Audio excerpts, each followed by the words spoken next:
কোথায় গেলে গো মা? রান্নাগুলো দেখাবে, এসো। আমি তো তোর পেছনেই রয়েছি, মা মা মা মা। বাবা এত সেরেছো কি ব্যাপার? যে কালকে এটা পরে এক জায়গায় গেছিলাম, তা কোথাও গেলে সে খেয়েছি এটা পরে, একটু কেক ফেক পড়েছে, সেইটা কালকে জন্মদিনে নেমন্তন্ন গেলাম। আজকে বন্ধুরা দেখিয়ে দেবো আমি কি কি রান্না করেছি।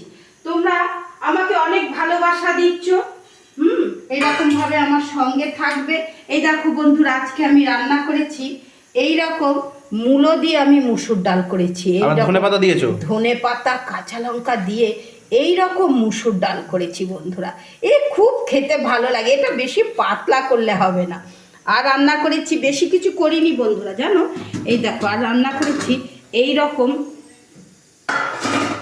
লাল লাল ঝাল কালিয়া, রুই মাছের কালিয়া। এই রকম লাল লাল ঝাল ঝাল করে আমি রুই মাছের কালিয়া বানিয়েছি। এই দেখো বন্ধুরা, দেখেছো? এই রকম গোটা গোটা টমেটো আছে। কি কালার হয়েছে গো! এই রকম কালার, আর এরকম খেতেও ভালো হয়, খেতেও খুব ভালো হয় বন্ধুরা, জানো তো? হ্যাঁ, খেতেও খুব ভালো হয়।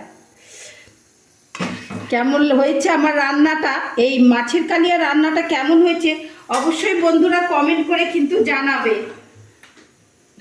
ফলো করে দিও প্লিজ বন্ধুরা, আর ইউটিউব থেকে দেখলে আমাকে সাবস্ক্রাইব করে দিও।